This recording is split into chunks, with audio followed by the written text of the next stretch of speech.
ಆದರೆ ಈಗ ಅಬಕಾರಿ ಖಾತೆ ಕೇಳಿದರೆ ತೃಪ್ತಿಯಾಗಿದ್ದೀರಾ? ತೃಪ್ತಿ ಸರ್ಕಾರದ ಕೆಲಸ ಮಾಡುವಾಗ ಸಾರ್ವಜನಿಕರ ಸೇವೆ ಮಾಡೋದು ಎಲ್ಲನೂ ತೃಪ್ತಿ ತಗೋಬೇಕು. ಈಗ ಸರ್ಕಾರದ ಮೂಲ ಆದಾಯ ಎಕ್ಸೈಜ್ನಿಂದ ಬರುತ್ತೆ, ಅದರಲ್ಲಿ ಸೋರಿಕೆಗಳನ್ನು ಕಡಿಮೆ ಮಾಡಿ ಜನರಿಗೆ ಉಪಯುಕ್ತವಾಗಿ ಕೆಲಸ ಮಾಡೋದು. ನಿಮ್ಗೆ ಇಷ್ಟ ಆಗಿದೆ ಖಾತೆ? ಇಲ್ಲ, ಇಷ್ಟ ಇಲ್ಲ, ಅದು ನಮಗೆ ಬೇರೆ ಖಾತೆ ಕೊಡಬೇಕು ಅನ್ನೋದಲ್ಲ. ಏನು ಪಕ್ಷ ಕೊಟ್ಟಿದೆ ಅದು ನಿಭಾಯಿಸಬೇಕು. ಹಿಂದೆ ಸಚಿವರ ಸಂದರ್ಭದಲ್ಲಿ ಬೇರೆ ಬೇರೆ ಸಂದರ್ಭದಲ್ಲಿ ಅಬಕಾರಿ ಖಾತೆ ಬರೀ ಕಂಪ್ಲೇಂಟ್ ಬರ್ತದೆ, ಆರೋಪ ಬರ್ತದೆ. ಬರುತ್ತೆ ಆರೋಪ, ಯಾವ ಎಲ್ಲ ಖಾತೆಲ್ಲೂ ಸರಿಯಾಗಿ ಮಾಡದೇ ಇದ್ರೆ ಬರುತ್ತೆ. ನೋಡೋಣ ಇದರಲ್ಲಿ.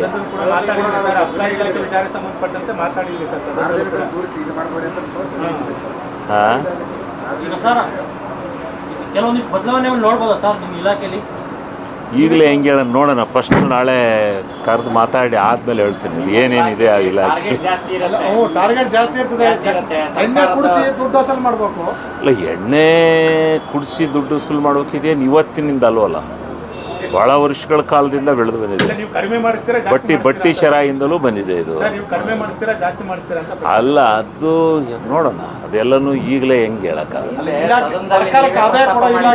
ಹೌದು, ಸರ್ಕಾರದ ಆದಾಯದ ಮೂಲ ಅದು ಒಂದು, ಅದರಲ್ಲೇನು ಎರಡನೇ ಮಾತಿಲ್ಲ.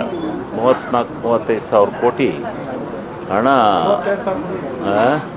ಅದೇ ಇರ್ಬೋದು, 40 ಹತ್ರ ಇರ್ಬೋದು. ನೋಡೋಣ, ಅದು ಒಂದು ಮೂಲನೇ ಸರ್ಕಾರ ನಡೆಸೋಕ್ಕೆ. ನೋಡೋಣ ಅದು ಏನು ಅಂತ ನಾನು ಇನ್ನೂ ಇಲಾಖೆ ಬಗ್ಗೆ ತಿಳ್ಕೊಂಡ ಮೇಲೆ ಪ್ರತಿಕ್ರಿಯಿಸ್ತೀನಿ. ಸುಮ್ಮನೆ ಮಾಧ್ಯಮದ ಮುಂದೆ ಹೀಗೆಲ್ಲ ಹೇಳಬಾರ್ದು. ಸಚಿವರಾಗಿ ನಾಳೆ ಮೊದಲ ಅಧಿವೇಶನ ಫೇಸ್ ಮಾಡ್ತಿದ್ದೀರಾ, ಏನಂತಂದ್ರೆ ಸರ್? ಇದೇ ಮಾಮೂಲಿ. ನಮಗೆ ಸದನದಲ್ಲಿ ಆ ಕಡೆ ಕೂತ್ಕೊತೀವಿ, ಈ ಕಡೆಗೆ ಹೋಗಿ ಕೂತ್ಕೊಂಡಿದ್ದೀವಿ ಅಷ್ಟೇ. ಕೊಡೋಣ ಏನು ಬೇಕಾದ್ರೂ ಕೇಳಲಿ, ಉತ್ತರ ಕೊಡೋಣ. ತಾಳ್ಮೆ ಸಮಾಧಾನದಿಂದ ಉತ್ತರ ಕೊಡ್ತೀರಾ? ತಾಳ್ಮೆ ಸಮಾಧಾನ ಅವರು ಕೇಳಿದ್ರೆ ನಾವು ತಾಳ್ಮೆ ಸಮಾಧಾನದಿಂದ ಇರ್ತೀವಿ. ಅವ್ರು ಉಲ್ಟಾ ಸೀದಾ ಹೊಡೆದ್ರೆ ನಾವು ಉಲ್ಟಾ ಸೀದಾ ಹೊಡಿತೀವಿ. ಅದೆಲ್ಲ ದೊಡ್ಡವ್ರದ್ದು ಹೇಳ್ತಾರೆ, ಮುಖ್ಯಮಂತ್ರಿಗಳು ಬ್ರೀಫ್ ಮಾಡ್ತಾರೆ, ನಾವು ಹೇಳ್ಬಾರ್ದು. ನಿಮ್ಮ ನಗುನ್ ಖುಷಿ ನೋಡ್ತಾ ಇದ್ದೀವಿ.